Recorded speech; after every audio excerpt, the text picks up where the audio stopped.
and much thanks to the natives who've facilitated this, in particular Rex Brynan, Tom Fisher, and Vince.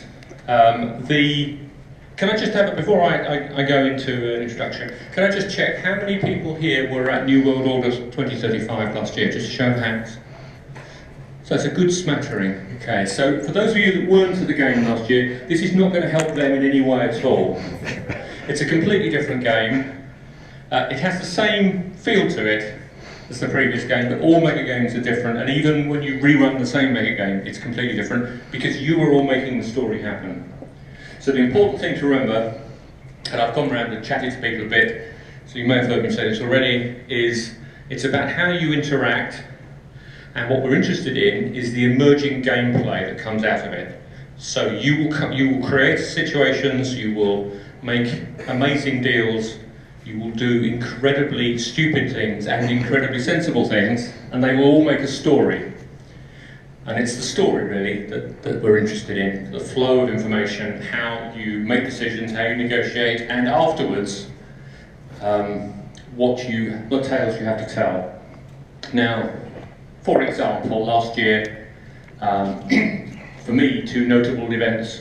One was the invention of a sentient artificial intelligence, which did change things a little bit, and the re-engineering of dinosaurs, which was a beautiful piece. A completely different game. There's going to be no dinosaurs in this, absolutely guaranteed. No dinosaurs. Okay, while I'm at it, no pirates, no ninjas, no giant robots.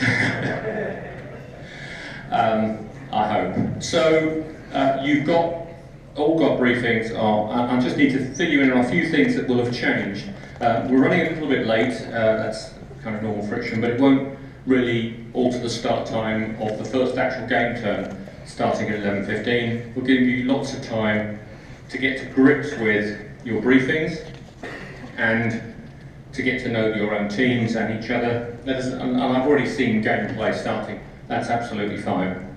But we're actually being on the strict turn sequence and strict time sequence from 11:15.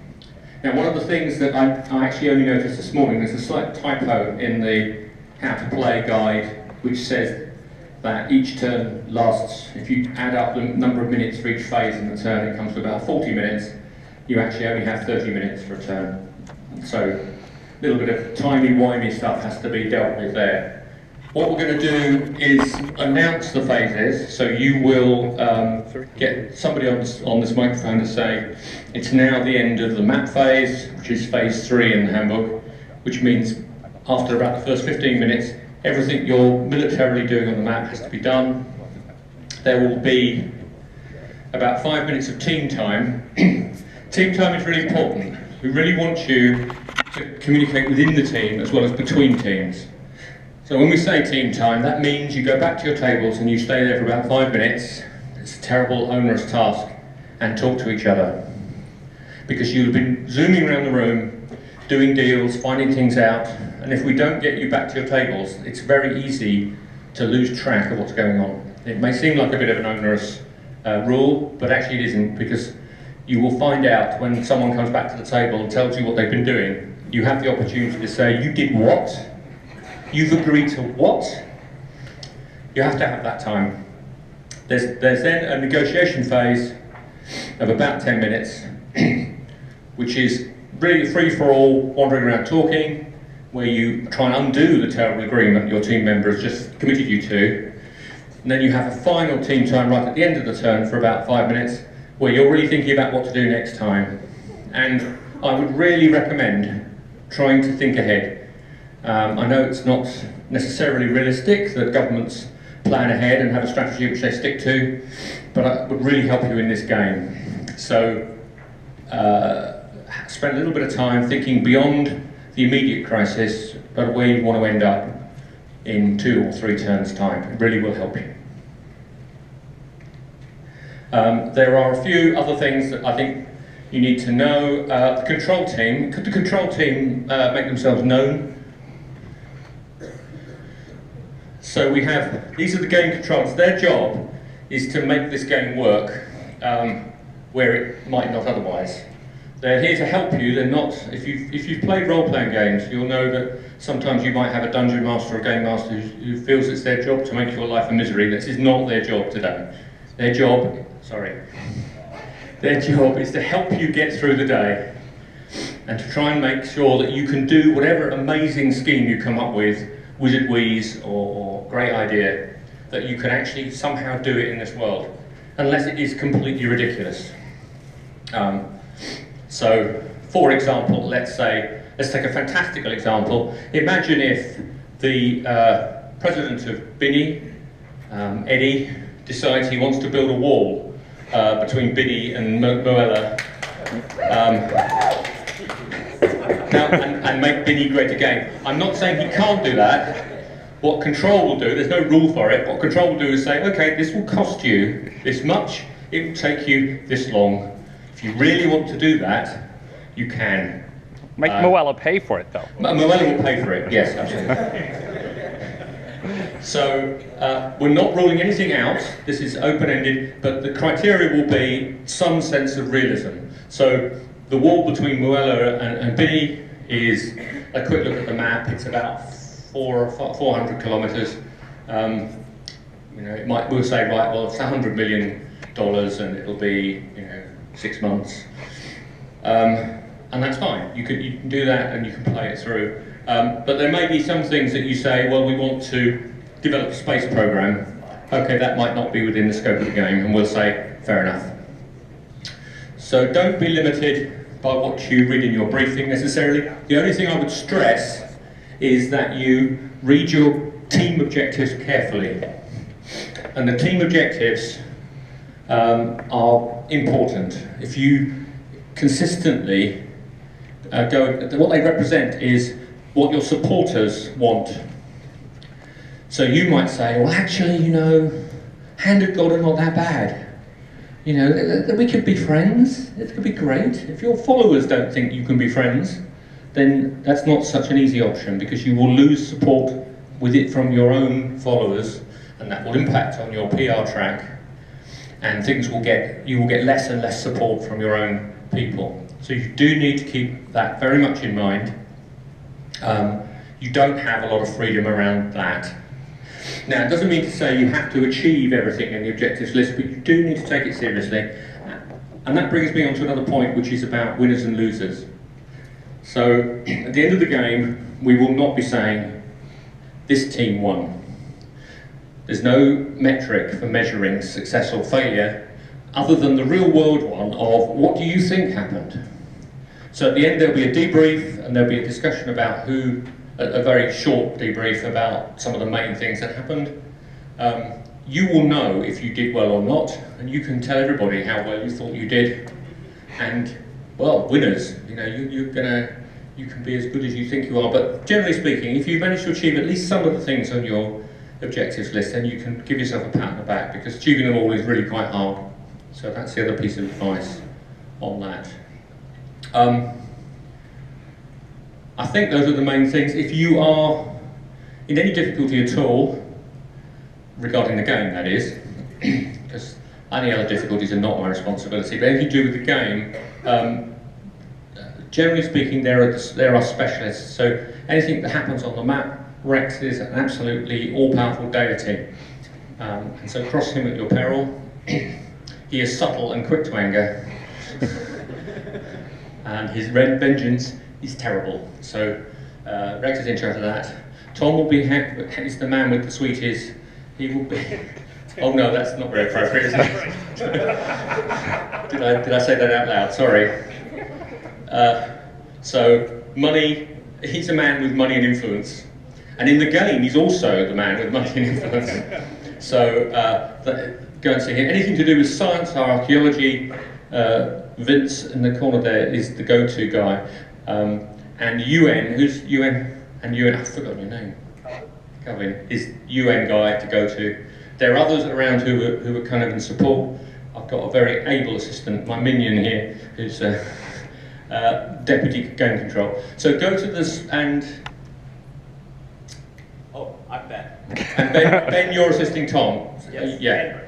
and Rex. So go to try and go to the key person first. So if you're in the science teams or the archaeology teams or the corporate teams, see Vince first. If Vince can't answer the question, then he'll come and ask me. Same with the map. Any map questions, speak to Rex first. Any questions about resources, speak to Tom first. Any questions about the UN, speak to Kelvin first. And one of the things that we can happen by accident or even deliberately is what we call opinion farming. So if you get a ruling from somebody you don't like, not somebody you don't like, a ruling you don't like from somebody, don't go around asking all the other controls until you get the answer you like. That's not on. Okay, so if somebody from control says no, you can't do that, or this is how this goes, just take that, even if it's not the answer you wanted, because we will notice if people go around and keep asking till they get the question answered the way they want. Anything else I should have covered? Nope. Good. Okay. So, what's the refreshments? We have, there's upstairs the Okay. cafeteria restaurant. Right, You so can the cover. cafeteria is open upstairs. There is no break for lunch, there's no break for Yeah, breaks. a dozen of you ordered lunches which will arrive at noon. The rest of you hopefully have brought food since I told you to. Yeah, okay, so, but the key point is we don't have a break. The game moves ever on, it won't pause. So if you need any kind of food or drink or comfort break or whatever, that's for the teams to organise amongst themselves. If you want to send someone for a food run or whatever, then that's up to you to sort out. We won't wait for you.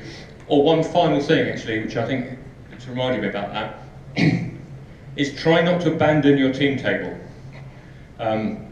completely. In the diplomatic phase, there's an incredible urge for everyone to zoom off and have a conversation. And it may be that you want the person you want to talk, the team you really want to talk to, you go to their table and there's nobody to talk to. And that means you could miss a really important conversation or a really important offer or a deal or a alliance or something. I will say that some of you are two-people teams in which is only one person, so yes, you can leave the table. Oh yeah, I'm not saying don't. I'm But just for the saying, large tables in particular, someone should be there. Be careful about abandoning your table. And the other thing which is also a point to make for newcomers is you've got various game components, you've got game money, you've got various sorts of stores, you've got some wonderful bits of kit, some of you. Don't leave them out on your table. I'm not saying people wander around scarfing stuff up that's not bolted down, but it can get lost, it can get pushed to one side. You've got envelopes for your stuff. When you're not at your table or you're moving around, it just makes it easier for you to keep your stuff together in the envelope. And I'm not saying again that it's not necessarily a bad thing not to let everyone know how wealthy you are or how much stuff you've got, because in a negotiation situation you might want to be cautious or coy about what resources you actually have. So honesty is lovely and it's really nice to see, but just hold on to your stuff and maybe be a bit cautious.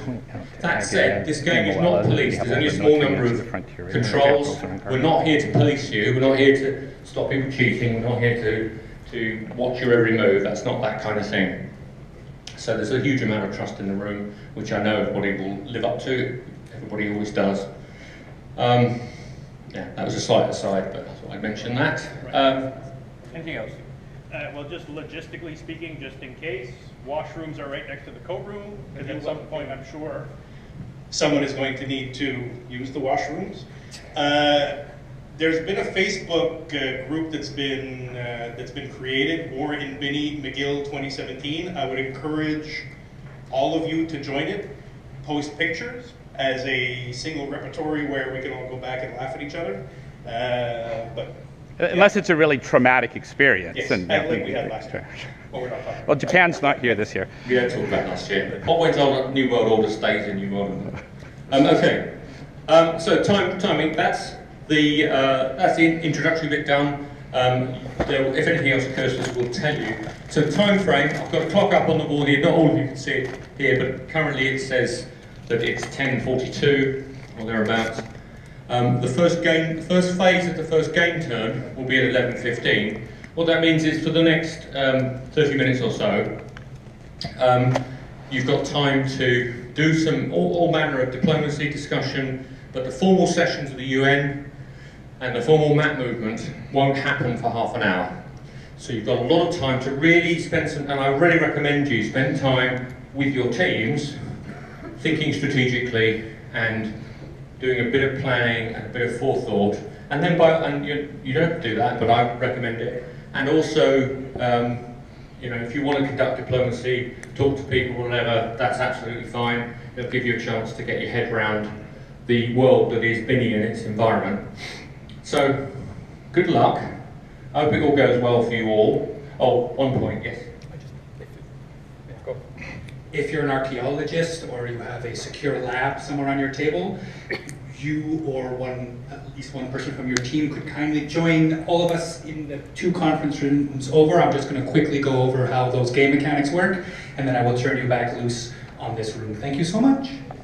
Okay, the rest of you, good luck. We'll see you on the other side, and the first term will start at 15:15. Carry on.